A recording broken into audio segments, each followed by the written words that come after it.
আমরা জানি ইংরেজি সাহিত্য কয়েকটি ভাগে বিভক্ত। বাংলা সাহিত্য যেমন প্রাচীন যুগ, মধ্যযুগ, আধুনিক যুগ, ইংরেজি সাহিত্য এমন আছে, তবে বাংলার চেয়ে বেশি। বাংলা সাহিত্যে যুগের নাম অনুযায়ী নামকরণ হয়েছে, কিন্তু ইংরেজি সাহিত্যে ব্যক্তির নাম অনুযায়ী যুগের নাম হয়েছে। যেমন Victorian, Elizabethan age, Middle English period, তারপরে হচ্ছে ওল্ড ইংলিশ পিরিয়ড, এটা ঠিক আছে, কিন্তু আবার শেক্সপিরিয়ান পিরিয়ড আছে, ঠিক আছে। তো এই যে ব্যক্তির নাম অনুযায়ী কখনো কখনো পিরিয়ডের বা এইজের নামকরণ করা হয়েছে। তার মধ্যে একজন হচ্ছে রানী ভিক্টোরিয়া। তো এই ওনার নাম অনুযায়ী এই যুগটার নাম হয়েছে। এই যুগটার ডিউরেশন কবে, কত? এটা ডিউরেশন মূলত হচ্ছে 1832 থেকে 1901 সাল পর্যন্ত, অর্থাৎ 1832 টু 1901, এটা হচ্ছে তার ডিউরেশন। যদিও রানী ভিক্টোরিয়া ক্ষমতায় ছিলেন 63 বছর। 1837 সালে তিনি ক্ষমতায় বসেন এবং 1901 সালে তার ক্ষমতা শেষ হয় তার মৃত্যুর মাধ্যমে। এটা হচ্ছে রানী ভিক্টোরিয়ার কথা আমরা বলছি। তো এই যুগে কিছু বৈশিষ্ট্য আছে, কিছু সাহিত্যিক আছে, নোবেলিস্ট আছে, তারপরে কিছু ড্রামাটিস্ট আছে, পয়েট রয়েছে, যারা এই যুগটাকে অলঙ্কৃত করেছে এবং সমাজের সমস্যাগুলো উপস্থাপন করেছে আমাদের সামনে। তা আমরা আমাদের এই ক্লাসটাতে একটু ক্লিয়ার করার চেষ্টা করছি ভিক্টোরিয়ান পিরিয়ড আসলে কি। আসেন, ভিক্টোরিয়ান পিরিয়ড এটা শুরু হয়েছে 1901 সাল থেকে, 1832 থেকে 1901 সাল পর্যন্ত। কিন্তু রানী ভিক্টোরিয়া ক্ষমতায় বসেছেন কবে? সেটা হচ্ছে 1837 সালে, এবং রানী ভিক্টোরিয়ার মৃত্যু 1901 সালে যে বৎসর হয়েছে, সেই বৎসরের মৃত্যুর মাধ্যমে তার ইতি টানে, এই যুগটার ইতি টানা হয়। আর এই সেই রানীর কথা আমরা বলছি, যিনি 1858 সালে ভারতবর্ষের দায়িত্ব নিয়েছিলেন। তাইলে এই যে ভারতবর্ষকে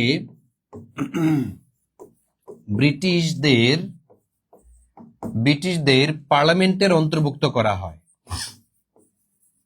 পার্লামেন্টের অন্তর্ভুক্ত করা হয়েছে কবে? 1858 সালে। রানী ভিক্টোরিয়া, এই যে রানী ভিক্টোরিয়া, ওনার ক্ষমতা গ্রহণের মাধ্যমে 1858 সালে আগে একটা বিপ্লব হয়েছিল 1857 সালে, এটাকে বলা হয় সিপাহী বিপ্লব। এই সিপাহী বিপ্লবের পরের বছরে রানী ভিক্টোরিয়া ক্ষমতা গ্রহণ করলেন, অর্থাৎ ইস্ট ইন্ডিয়া কোম্পানির ক্ষমতার অবসান হয়। ইস্ট ইন্ডিয়া কোম্পানি ক্ষমতায় ছিল 1757 সাল থেকে এই 1857 সাল পর্যন্ত, এখানে 100 বছর। তার মানে আপনাদের পরীক্ষাতে প্রশ্ন আসে, এই যে ইস্ট ইন্ডিয়া কোম্পানি কত বছর পর্যন্ত ক্ষমতায় ছিল? 100 বছর পর্যন্ত ইস্ট ইন্ডিয়া কোম্পানি ক্ষমতায় ছিল। এখন ইস্ট ইন্ডিয়া কোম্পানির ক্ষমতা লোপ করে, ক্ষমতা নিয়ে রানী সরাসরি ভারতবর্ষকে শাসন এবং শোষণ শুরু করলো। তো এই হচ্ছে এখানে কাহিনীটা। এখন আমরা দেখে নিব এই যুগের বিশেষত্বগুলো। এই যুগটা দুইটা ভাগে বিভক্ত। The Victorian period, there are two kinds. দেখেন, দ্য প্রি রাফেলাইটস, যেটা 1848 থেকে 1860, প্রি রাফেলাইটস উনি ইতালির একজন আর্টিস্ট, তার নাম অনুযায়ী। আমি এটার বর্ণনা দিবে একটু পরে। তারপর দ্য এস্থেটিসিজম এন্ড ডিকাডেন্স। এস্থেটিসিজম মানে হচ্ছে নান্দনিক সৌন্দর্য, আর ডিকাডেন্স মানে হচ্ছে পতন, অবনতি। তো এরকম একটা যুগ ভিক্টোরিয়ান এজে আসে, সেটা হচ্ছে কত বছর? প্রায় 20 বছর পর্যন্ত। 1880 টু 1901 পর্যন্ত এই যুগের ডিউরেশন ছিল।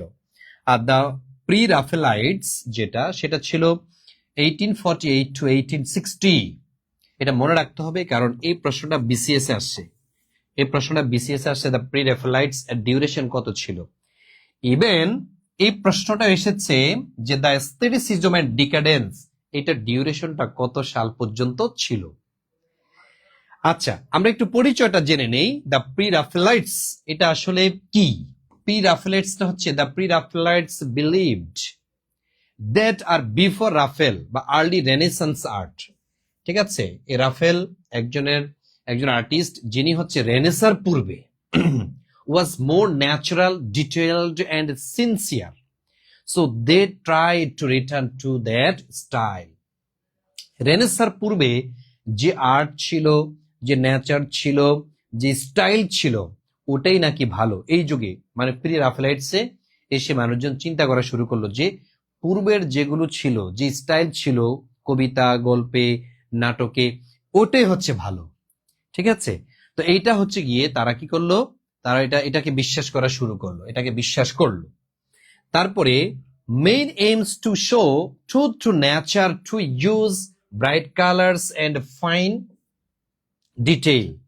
তারপরে কি এখানে আসলে একটু focus on medieval and romantic, এখানে ফোকাস করা হয়েছে কোনটা, মেডিয়েভাল এন্ড রোমান্টিক এই থিমটাকে। আরেকটা ফোকাস করা হয়েছে এখানে, এটা হচ্ছে to oppose industrial and mechanical art.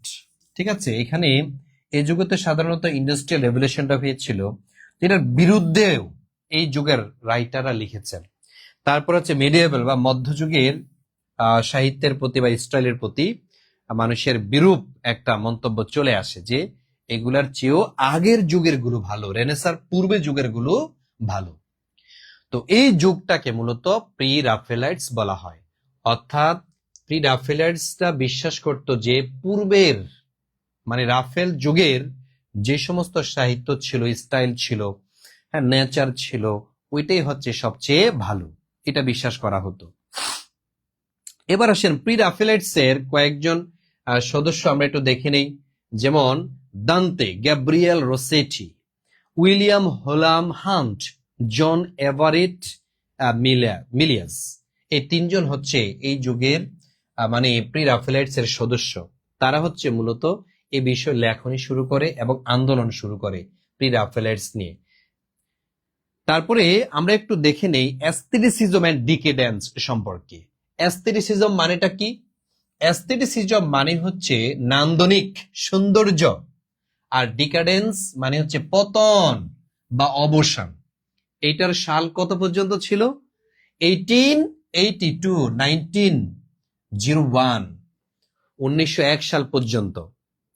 তো aestheticism was a late Victorian movement that promoted the idea of art for art's sake. এই স্লোগানটা মনে রাখবেন, এই যুগের একটা slogan, art for art shake, art for art shake. ঠিক আছে, চিত্রকরের চিত্র সম্পর্কে, অঙ্কন সম্পর্কে এই স্লোগানটা ছিল।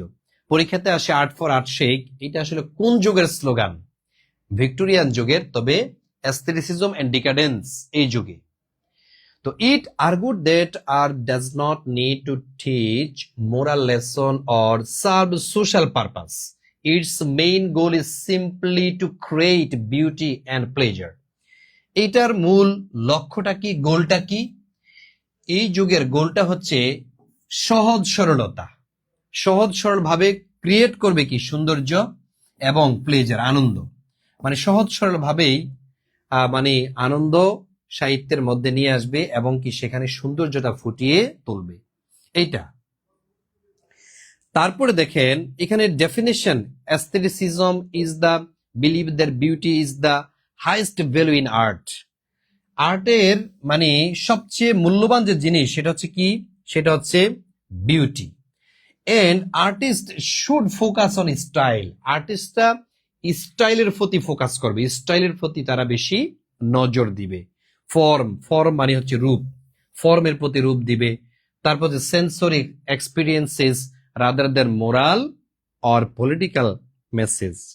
অর্থাৎ মোরাল এবং পলিটিক্যাল মানে মেসেজের চেয়েও বেশি গুরুত্ব দিবে হচ্ছে সৌন্দর্য, স্টাইল, রূপ, এগুলার প্রতি হচ্ছে মানে আর্টিস্টরা বেশি গুরুত্ব প্রদান করবেন। এটা হচ্ছে গিয়ে মানে অ্যাস্থেটিসিজম এন্ড ডিক্যাডেন্স এদের থিম, এদের থিওরি। তারপরে একটু দেখে নেই অ্যাস্থেটিসিজম এন্ড ডিক্যাডেন্সের কিছু বৈশিষ্ট্য আছে। মেইন ফিচার্স গুলো কি কি? Main features emphasising on beauty and artistic performance. তারপরে হচ্ছে কি rejection of moral or deductive আর purpose, focus on sensory experience, যেমন কালার, সাউন্ড, ফর্ম, এটার প্রতি গুরুত্ব দেওয়া হয়েছে। Colour, sound, form, interest in luxury, elegance and refined taste, reaction against the moral seriousness of the Victorian age ইত্যাদি। অর্থাৎ এই যুগে যেটার প্রতি সবচেয়ে বেশি গুরুত্ব দেওয়া হয়েছে সাহিত্যে, সাহিত্য হচ্ছে নান্দনিকতা, সৌন্দর্য। আবার এই সৌন্দর্যের প্রতি বেশি গুরুত্ব দিতে গিয়ে নৈতিক দিকটা একবার ভেঙে পড়েছে। সেক্সুয়ালিটি, তারপর হচ্ছে মানুষের মধ্যে চিন্তা উল্টাপাল্টা কিছু ঢুকে গিয়েছিল, ঠিক আছে, এই যুগটার মতে। তাইলে এটা কবে? 1880 থেকে 1901 সাল পর্যন্ত এই যুগে এই ঘটনাগুলো ঘটে। আমরা এবার একটু দেখে নিব ভিক্টোরিয়ান যুগের আসলে হিস্ট্রিটা কি। ভিক্টোরিয়ান যুগের introduction of the Victorian period, introduction of the Victorian period.